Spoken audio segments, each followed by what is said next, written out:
ሰላም ጤና ይስጥልኝ ክብራትና ክብራን የሄልዝ ኤዱኬሽን ቻናል ቤተሰቦች እንደምን አላችሁ?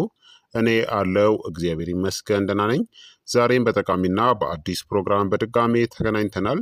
በዛሬው የጤና ፕሮግራማችን ላይ የምንመለከተው አይኖቻችሁ በየቀኑ የሚፈልጉትን እጅግ በጣም አንድ ንጥረ ነገርን እነግራችኋለሁኝናም አብዛኛው ሰው ደግሞ በበቂ ሁኔታ የማያገኘው ነው።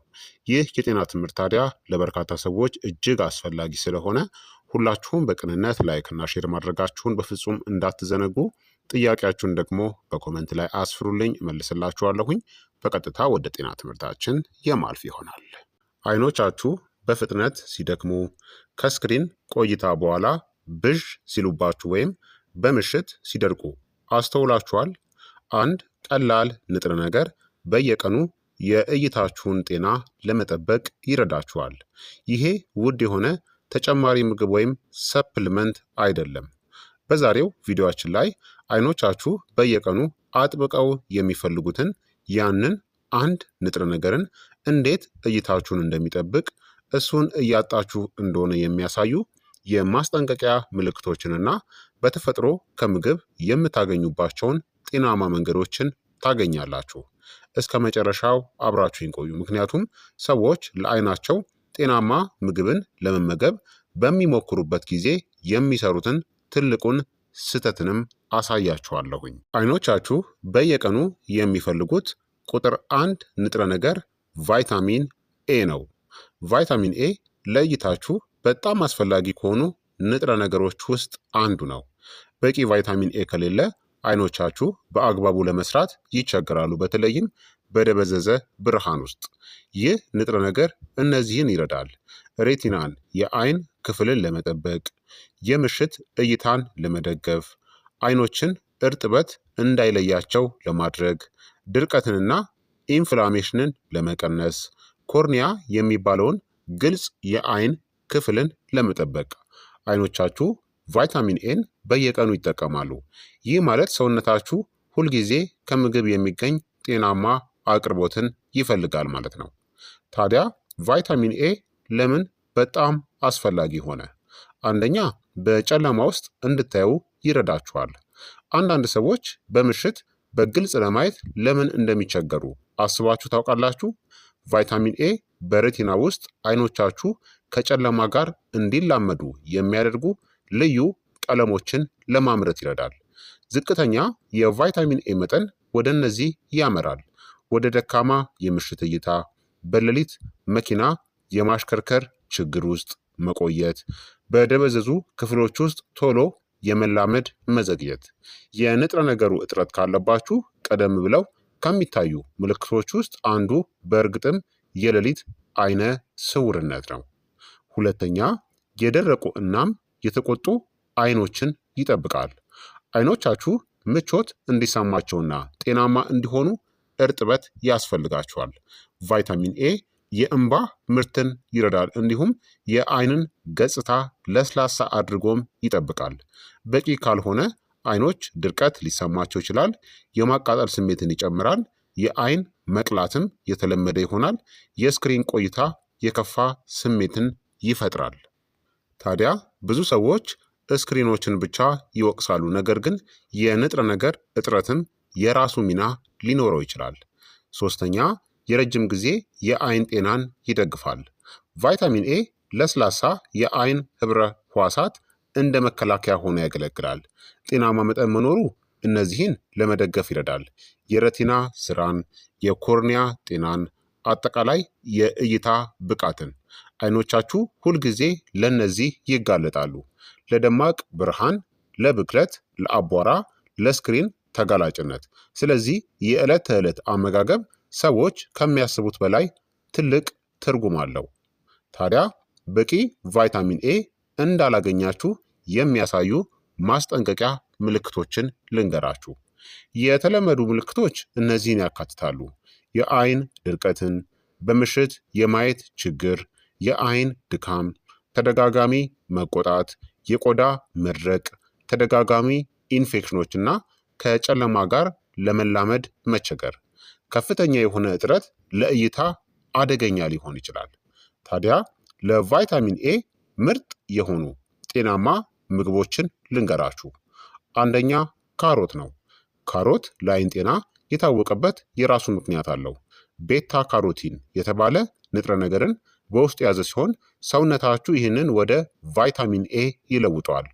የምትመገቡባቸው ጤናማ መንገዶችም ጥሬውን ከምግብ ጋር፣ በትንሹ በውሃትነት የበሰለ፣ በሾርባ ውስጥ እንደ የወይራ ዘይት ወይም አቮካዶ ካሉ ጤናማ ቅባቶች ጋር። ቫይታሚን ኤ በስብ ውስጥ የሚሟሟ በመሆኑ ሰውነታችሁ ከጤናማ ቅባቶች ጋር ሲሆን በተሻለ ሁኔታ ይመጠዋል። ሁለተኛ ስኳር ድንች ነው። ስኳር ድንች እጅግ የቤታ ካሮቲን ጥሩ ምንጭ ነው። እንዲሁም በፋይበር እና በአንቲኦክሲዳንቶችም የተሞላ ነው። የተጋገረ፣ በውሃትነት የበሰለ፣ ያለብዙ ስኳር የተፈጨን ተጠቀሙ። ሶስተኛ ስፒናች እና ጥቁር አረንጓዴ ቅጠላ ቅጠሎች። ስፒናች ቤታ ካሮቲንን እንዲሁም እንደ ሊዩቲን ያሉ ሌሎች ለአይን ተስማሚ የሆኑ ንጥረ ነገሮችን ይዟል። እነዚህ ንጥረ ነገሮች አይንን ከከፍተኛ ብርሃን ተጋላጭነት ለመጠበቅ ይረዳሉ። አራተኛ እንቁላል ነው።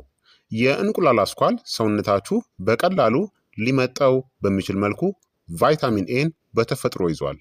እንቁላል በተጨማሪም ሊዩቲን እና ዚያካንቲን የተባሉ ለአይን መከላከያነት የሚጠቅሙ ንጥረ ነገሮችን ይዟል። ታዲያ ቫይታሚን ኤን በጤናማ መንገድ እንዴት ማግኘት ይቻላል? በየቀኑ ባለቀለም አትክልቶችን ተመገቡ። ከምግብ ጋር ጤናማ ቅባቶችን አካቱ። የተለያዩ የቫይታሚን ኤ ምግቦችን ቀያይራችሁ ተጠቀሙ። በመጀመሪያ ሙሉ ወይም ተፈጥሯዊ ምግቦች ላይ ትኩረትን አድርጉ። ማድረግ የሌለባችሁ ደግሞ በተጨማሪ ምግቦች ወይም ደግሞ ሰፕሊመንቶች ላይ ብቻ አትደገፉ። ያለ ሕክምና ምክር ከፍተኛ መጠን ያላቸውን ክኒኖችን አትውሰዱ። አትክልቶችን ከመጠን በላይ እንዲሁም በተጨማሪ ምግብ መልክ የሚወሰድ ከመጠን በላይ የሆነ ቫይታሚን ኤ በእርግጥም ጎጂ ሊሆን ይችላል። የምግብ ምንጮች ለአብዛኛው ሰው ሁልጊዜም አስተማማኝ እና ጤናማ አማራጮች ናቸው። ታዲያ ለአይኖቻችሁ ምርጥ የሆኑ የዕለት ተዕለት ልምዶችን ከፈለጋችሁ ቫይታሚን ኤ ከጤናማ ልምዶች ጋር ሲቀናጅ በተሻለ ሁኔታ ይሰራል። አይኖቻችሁን በእነዚህ ጠብቁ። በቂ እንቅልፍን በመተኛት፣ ውሃን በመጠጣት፣ የስክሪን እረፍትን በመውሰድ፣ ከቤት ውጪ የፀሐይ መነጽርን በማድረግ፣ ሲጃራን ባለማጨስ፣ በአንቲ ኦክሲዳንት የበለጸጉ ምግቦችን በመመገብ የዕለት ተዕለት ልምዶቻችሁ ወይ እይታችሁን ይጠብቃሉ ወይ ደግሞ ቀስ በቀስ ይጎዱታል። ታዲያ ቀላል የሆነ የዕለት ተዕለት የአይን ጤና መርሃ ግብርን ከፈለጋችሁ ጠዋት ላይ እንቁላል ወይም ደግሞ ስፒናች ያለበትን ቁርስ መመገብ፣ ከሰዓት ላይ ካሮት ወይም አረንጓዴ ሰላጣን፣ ምሽት ላይ ስኳር ድንችን ከእራት ጋር። ቀጣይነት ያለው ቀላል ልምድ በጣም አስቸጋሪ ከሆኑ የአመጋገብ ዘይቤዎች የበለጠም ትርጉም አለው። ታዲያ ሰዎች የሚሰሩት ትልቁ ስህተት ብዙ ሰዎች አልፎ አልፎ አንድ ጊዜ የካሮት ጭማቂ መጠጣት አይናቸውን ያክማል ብለው ያስባሉ። ነገር ግን የአይን ጤና የሚገነባው በየቀኑ ነው። አይኖቻችሁ ቀጣይነት ያለው የተመጣጠነ ምግብን ይፈልጋሉ እንጂ አልፎ አልፎ የሚደረግ ጤናማ ቀን ልምድ አይደለም። እናም አስታውሱ፣ መጨመር ሁልጊዜ የተሻለ ማለት አይደለም። ምንጊዜም በልኩ ምግቦችን ወይም ደግሞ ሰፕሊመንቶችን ተጠቀሙ። በጣም ከፍተኛ የቫይታሚን ኤ ተጨማሪዎች ወይም ደግሞ ሰፕሊመንት በተለይ ለረጅም ጊዜ ሲወሰዱ አደገኛ ሊሆኑም ይችላሉ። ስለዚህ የበለጠ ጤናማ አይኖች፣ የተሻለ የምሽት እይታና አነስተኛ የድርቀት ስሜትን ከፈለጋችሁ አይኖቻችሁ በየቀኑ ለሚፈልጉት ለዛ አንድ ንጥረ ነገር ትኩረትን መስጠት ጀምሩ። እሱም ቫይታሚን ኤ ነው። በአስማታዊ ክኒኖች አይደለም፣ ነገር ግን ሰውነታችሁ በተፈጥሮ በሚረዳቸው ቀላል ባለቀለምና ሙሉ በሙሉ ተፈጥሯዊ በሆኑ ምግቦች ነው። የወደፊት እይታችሁ ዛሬ በሳህናችሁ ላይ በምታስቀምጡት ነገር ላይ ሊመሰረትም ይችላል። ታዲያ ይህ ቪዲዮ ጠቃሚ ሆኖ ካገኛችሁት ተጨማሪ የጤና ቪዲዮዎችን ለማግኘት ሰብስክራይብ ማድረጋችሁን እንዳትዘነጉ። እናም ከታች አስተያየታችሁን አስፍሩልኝ። ለአይኖቻችሁ በብዛት የምትመገቡት ምግብ የትኛው ነው? መልሳችሁን በኮመንት ላይ አስፍሩልኝ። በቀጣይ የጤና ትምህርት እስከምንገናኝ እኔንም እናንተንም ቸር ያቆየን። መልካም ጊዜ፣ መልካም ቆይታ። ቻው ቻው።